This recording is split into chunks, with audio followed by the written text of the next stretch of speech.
Parmi les catégories d'œuvres artistiques, on retrouve bandes dessinées et films de super-héros, qui sont devenus leur propre genre. Si nous ne sommes pas des êtres, mais des existants, n'est-il pas mythologique que nous adorions des individus qui seraient eux des êtres effectifs? Non, je ne parle pas des dieux, cela fait perpète que l'on y prête plus attention à ces figures humaines divinisées vivant sur leurs nuages. Mais attendez, et si on faisait descendre ces archétypes du mont Olympe pour les faire vivre ici dans nos villes? Il faudrait alors trouver une raison magique à la déité de ces archétypes. Et la magie moderne, c'est la science, bien sûr.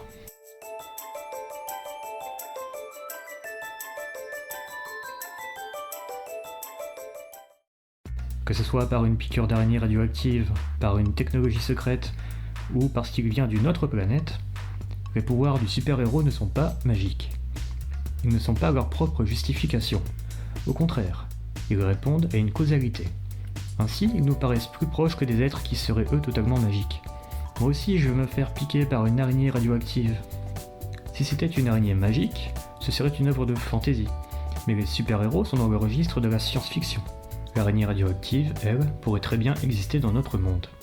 Car en effet, notre socioculture a délaissé le monde des mythologies magiques à base de fées, dragons et gnomes. Bref, au revoir les créatures tautologiques qui se justifient elles-mêmes. Nos mythologies modernes sont des mythologies scientifiques, à base de preuves et de rationalité en carton. On nous la fait pas, on a des preuves. Le monstre du Loch Ness, la zone 51 et ses extraterrestres cachés, l'énergie libre, etc. Ces mythologies ont, comme le super-héros, un pied dans la réalité, un pied dans l'extraordinaire.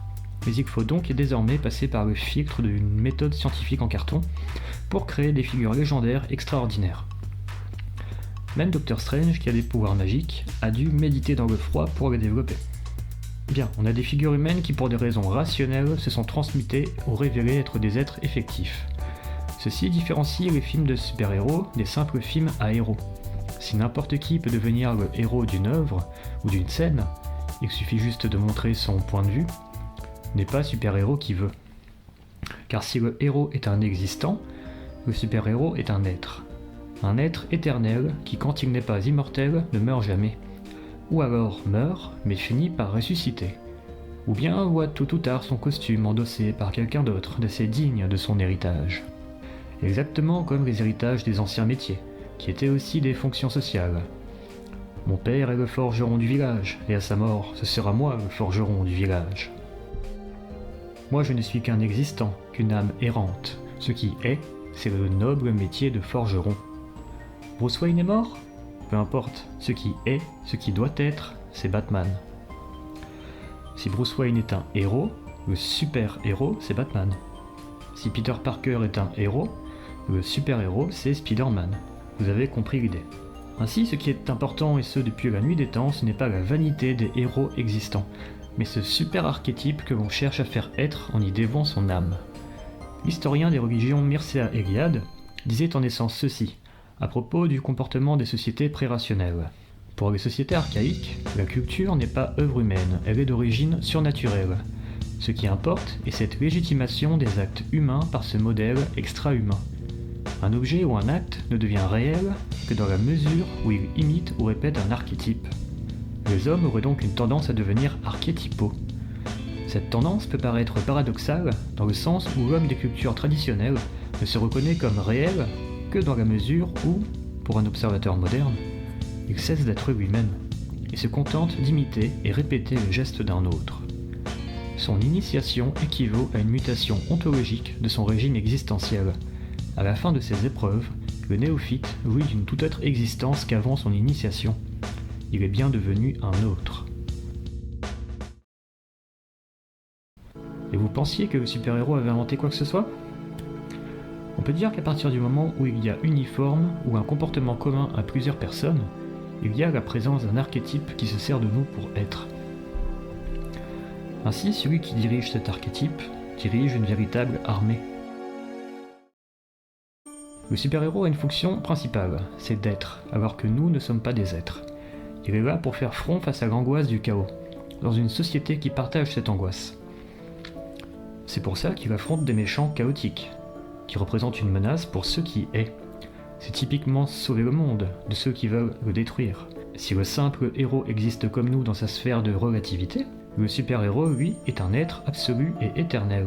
Il peut être invoqué dans le futur, ramené dans le passé, envoyé dans des crossovers, un peu comme des enfants s'amusent avec des marionnettes, on déplace les super-héros comme des jouets. Puisqu'ils construisent leurs propres archétypes, les super-héros doivent être reconnaissables peu importe la situation. C'est pourquoi ils ont leur costume de jeune fille.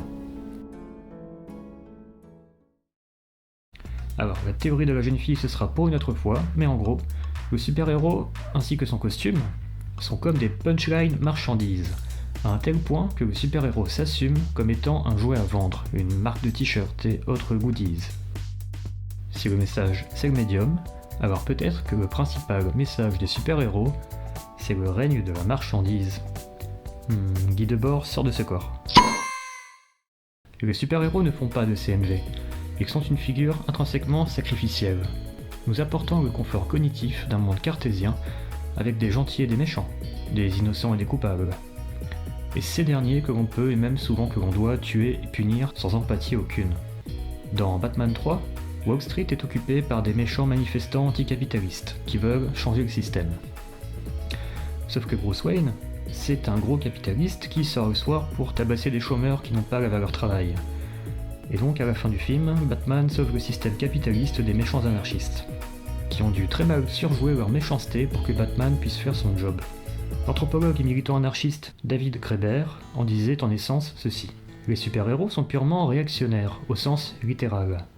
Ils ne font que réagir aux événements. Ils n'ont aucun projet à eux. Il n'est jamais venu à l'esprit de Superman qu'il pourrait facilement éliminer la faim dans le monde.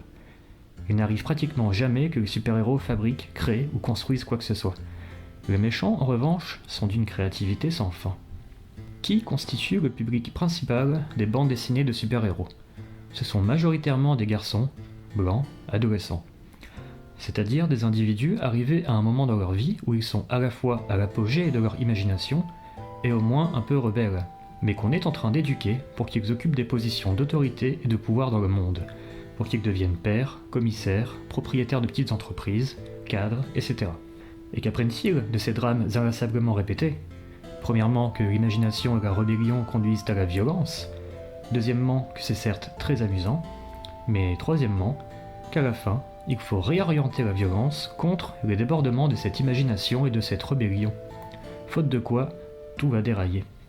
Ainsi, si le super-héros est imaginatif, ce ne sera que pour le design de ses costumes, voitures et divers accessoires. Conclusion de Graeber. Le comic book est à première vue politique, car on y parle de fous qui veulent dominer le monde.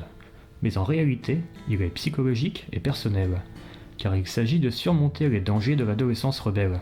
Mais finalement, il reste politique après tout, car certes le système est corrompu, mais c'est le moins pire que nous ayons.